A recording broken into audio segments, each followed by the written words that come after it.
I got the divorce notice through official military mail, stamped and delivered with the same routine as any other briefing memo. I was still stationed in Iraq, 7 months into deployment. 14 years of marriage dissolved in a manila envelope and a few neatly typed lines. My name's Jake. I'm 42, Chief Petty Officer in Naval Intelligence. Been through 3 deployments, but this was the first time the war wasn't the hardest part of my tour. Lauren and I had been together since 2010. We met at a Labor Day barbecue back when I was stationed in Norfolk. She was finishing her medical assistant certification, had this sharp wit and a way of making everyone in the room feel like they weren't wasting her time, even if they were. We were married 8 months later. I deployed the following spring. She cried at the airport the first time I left. That was the last time she did. The message inside the envelope was cold. She'd already filed the paperwork. She'd already cleared out the joint account. She'd already moved her new boyfriend, Eric, into our home in Colorado Springs. No confrontation. No warning. No explanation beyond, I think we've both known this was coming. I read the document twice, then once more for good measure, folded it neatly, and slid it back inside the envelope like it might go away if I treated it gently enough. Then I took a shower, put on a fresh uniform, and went back to work. Said nothing to anyone. That night, when I was back in my bunk, I replied with a 1-word email. Received. That was it. No drama, no emotion, just like she wanted. Logan, my bunkmate, looked over at me that night while thumbing through a tattered paperback. "You all right, Chief?" he asked without looking up. "Yeah," I said. "Just some personal stuff back home." He nodded. Didn't press. Military guys understand when not to ask questions. The truth was, I wasn't surprised. 6 months before deployment, something had shifted. Subtle at first. Lauren stopped asking about my work. She used to say she was proud of me, even if she never fully understood what I did. But by then, her attention was elsewhere. Her new job at a dental clinic in town, her growing list of co-workers and girls' nights, her fresh wardrobe that didn't seem to match the budget or the weather. She started going to the gym more. Not that she looked any different, just more secretive. New friends I'd never met. New passwords on her phone, new distance in her voice. I didn't accuse her, didn't spy on her. That's not who I am. But I'm not blind either. So I started making preparations, quiet ones, just in case. I moved all our important documents, marriage license, insurance info, mortgage paperwork, my VA benefits, into a lockbox only I had the key to. I shifted part of my pay into a separate bank account under my name only. Not enough for her to notice, but enough that I wouldn't be starting at zero if the worst happened. I took my grandfather's watch, the one he wore during Korea, and my mom's jewelry she left me before she passed, moved them to a secure unit downtown, things that mattered. The night before I deployed, she hugged me at the airport. No tears. No long goodbye. Just a quick, tight squeeze and a "stay safe, okay?" Like I was going on a weekend business trip instead of heading into a combat zone. I should have known then. My gut told me I was losing her. But there was still a part of me that held on to the illusion. I was wrong. We bought the house in Colorado Springs in 2014. It wasn't much. 3-bedroom ranch, backyard big enough for a dog and maybe a kid one day. We didn't have kids. Never got there. My name was on the mortgage. VA loan. But I added her to the deed because that's what you do when you believe in forever. Lauren didn't come from a military family. Her dad was a regional bank manager. Her brother ran a chiropractic clinic. She used to say I lived in a different world. And after a while, I think she started resenting that. I didn't sign up to be alone all the time, she told me once after I floated the idea of re-enlisting for another 5. I understood that. I really did. But the Navy was the one place where I always felt like I belonged. Like I mattered. I was damn good at my job. And people counted on me. In early 2021, the cracks became harder to ignore. Lauren stopped picking up my calls. Texts went unanswered for hours, then days. When we did talk, she sounded distracted, like I was interrupting something more important. She started throwing around phrases like, "We're just in different places now," or "People grow apart, Jake." I suggested counseling. She said we didn't need it.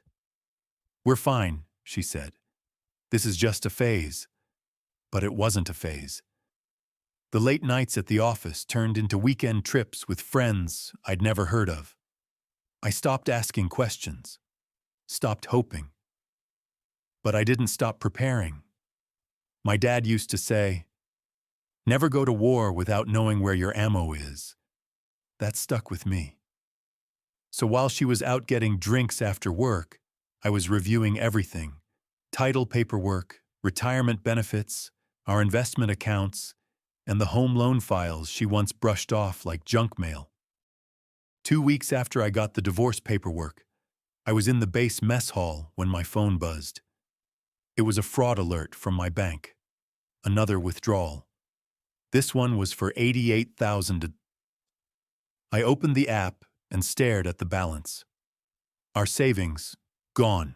Joint checking, drained. A new account I didn't recognize, full. I put my fork down and walked out without a word. Called the bank from the satellite phone tent, gave them my ID, passwords, clearance code, then listened as the woman on the other end told me that my wife had been transferring money steadily for months. Small bits at first, then larger chunks. The big withdrawals started the day after I deployed. That night, I didn't sleep. Instead, I pulled out my laptop and logged into our smart home system, the one I installed before I left. Lauren must have forgotten I could still access it remotely. I scanned through camera footage. There was Eric, some guy I'd never seen, lounging on my porch swing, using my grill, wearing my college hoodie. He took my dog out, used my tools, walked around like he paid the mortgage, like he'd earned any of it. And Lauren? She laughed with him in the kitchen I remodeled by hand. She used my coffee mug. She even wore the pendant I gave her on our 10th anniversary. That's when it clicked. This wasn't just betrayal, it was erasure. I closed the laptop, took a breath, then pulled out my notebook. Made a list. Call Marcus, former SEAL, now attorney in Denver, review VA loan terms. Contact command about emergency leave. Pull last 3 years of tax returns. Secure retirement and pension credentials. Flag all joint accounts for suspicious activity. I didn't feel hurt anymore. Not even angry. I felt focused. This wasn't about emotions now. It was about execution, precision, strategy. At 0500 the next morning, I sent Marcus an encrypted email. Need to talk. Legal matter, urgent, private. His reply came 47 minutes later. Call me. Secure line only. When I got off that call, I knew exactly what to do. I didn't need to yell. I didn't need to beg. I didn't even need to warn her. All I had to do was finish what she started. I applied for emergency leave. Took less than a week to process. Official reason: legal dispute and security breach tied to a VA-funded property. Command supported it. I flew back into Denver under a different name. Rented a car, booked a motel, paid in cash. Didn't call Lauren, didn't message her, didn't post anything online. Instead, I met Marcus in a diner off I-25. He slid a folder across the table. Inside, Loan documents, forged signatures, title transfer drafts, and a printed copy of a wire transfer form that sent $330,000 into an account Lauren opened jointly with Eric, using my forged signature as collateral. "Is this your signature?" Marcus asked. "No," I said. "The middle initial's wrong." "And the loop in the J?" "Not mine." He nodded. "That's all I need." He flipped the folder closed. "She forged your name, took out a second mortgage, removed you from your own assets. This isn't just a bad divorce. This is felony fraud." "And Eric?" I asked. Marcus grinned. "Criminal record. 2 DUIs. 1 prior fraud charge in 2019. Guess what name shows up on 3 other shady real estate deals?" I leaned back in the booth. My coffee had gone cold. "This wasn't just betrayal," I said. "It was a plan." "Exactly," Marcus said. "And now we make ours." The next day, I parked half a block away from my own house. Lauren's car was in the driveway. Eric's pickup was gone. I sat there for an hour, engine off, watching. I could have walked up, knocked, yelled, demanded an explanation. But that wasn't the plan. Instead, I drove to the local branch of the bank that processed the refinance. I walked in, showed my ID, my service credentials, and a printed sample of my real signature. The loan officer met me in his glass-walled office. His hands started to shake the moment he compared the refinance form to my driver's license. "This isn't the same," he said quietly. "No, it's not," I said. "And I've already filed a report with the fraud division. I'll need to escalate this internally. I'm counting on it." That night, I got a text from Lauren. First contact since the envelope in Iraq. Lauren: "Hey, did you talk to someone at the bank? Eric said someone was asking questions." I didn't reply. 20 minutes later, another message. Lauren: "What are you doing, Jake?" Still nothing from me, because I wasn't playing defense. Not anymore. The next day, Marcus filed a formal fraud complaint with the county clerk's office. We froze the property title, filed a temporary injunction, registered a legal block on any further sale, listing, or refinance attempt unless I was physically present. 2 days later, Lauren called. I let it go to voicemail. "Lauren, we need to talk. The bank called. What's going on? If this is about the divorce, we can be civil. We can talk like adults." Like adults. Same words she used in that first note. The one that came in a military envelope with her neat little signature at the bottom. I still didn't answer. That same afternoon, Marcus called me. "They froze the refi money. But there's more," he said. "What?" "Eric was pulled over this morning, driving your truck, the one titled in your name." "You're kidding." "Nope, suspended license. Truck got impounded, and that's not the best part." "What is?" "He had prescription pads in the glove box. Blank ones. From Lauren's dental clinic." I exhaled slowly. "She's stealing scripts." "Looks like it. Local PD is opening an investigation. DEA's been notified." I sat back on the motel bed, phone in hand, and stared at the ceiling. I'd come back to fix a betrayal, but what I was looking at now was a criminal enterprise. I didn't sleep that night. I lay in bed, the ceiling fan circling above me like a slow, quiet metronome. The kind of night where your thoughts run louder than your heart. This was bigger than just a messy divorce. Lauren hadn't just left me. She'd teamed up with someone to forge my name, sell my home, drain my life savings, and maybe even run a prescription scam on the side. I pulled out my laptop and logged back into the home security system, the one I'd wired up before deployment. Lauren must have forgotten I could still access the feed.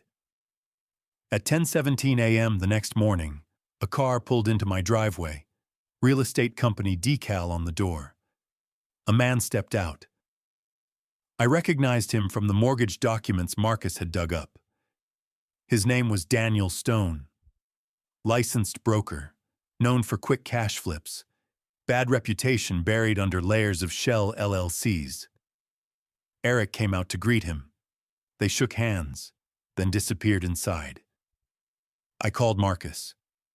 They're inside right now, walking the house. You have audio? I clicked into the feed, turned up the volume. Daniel was saying, "We list at $460. I'll get a buyer to offer $410. Clean deal. Close in 10 days. You get your cut under the table like before." Eric replied, "The husband's back in the country. He's asking questions." Daniel, "Don't worry about it. Military guys, they make noise but won't follow through. Too busy fighting wars." I paused the feed. "You getting this?" I asked Marcus. "I'm already recording," he said. 35 minutes later, FBI agents rolled up to the house. Unmarked cars, standard play. 2 units went in through the front, 1 around the back. I sat in my rental car 2 blocks away and watched through binoculars. By the time the cuffs went on, Lauren had just pulled into the driveway. She got out, saw Eric being walked to a cruiser, saw Stone being read his rights, and then she froze. Just froze. The last time I saw her in person, she was smiling, waving goodbye in an airport terminal. This time she was staring at the ruins of a plan she thought would work, thought would stay quiet. She didn't know I'd been watching the whole time. That evening, Marcus called me with the FBI report in hand. They're charging Stone with conspiracy, wire fraud, and falsifying real estate documents. Eric's looking at the same, plus identity theft. "And Lauren?" I asked. There was a pause. "They're still determining her involvement. If she knew, she's part of it. If not, she's dangerously naive." "She knew," I said flatly. "Maybe not everything, but enough to look the other way." Marcus sighed. "They're offering her a deal. If she confesses to the forgery and cooperates, she avoids charges. But she loses the house, the accounts, everything. That your call to make." I sat with that for a moment. I didn't want revenge. I didn't want to destroy her.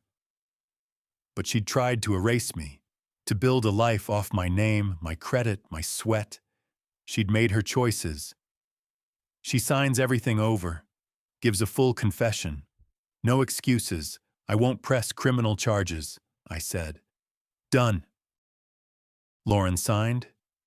She handed over a notarized statement admitting to the forged mortgage, the joint account fraud, and knowledge of Eric's dealings with the broker.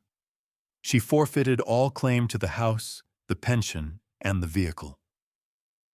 The truck, my name still on the title, was returned to me, minus a few dents and scratches. The dog? I picked him up from the shelter 2 days later. They'd renamed him Baxter. I changed it back to Scout. The divorce was finalized 6 months to the day after I got that envelope in Iraq. No alimony, no court battles, no shared assets. Clean break. Afterward, I sold the house. Couldn't stand to live in it. Too many ghosts, too many rooms full of betrayal. I used the funds to buy a modest cabin outside Flagstaff. 2 bedrooms, 10 acres. Enough distance from the world to finally breathe.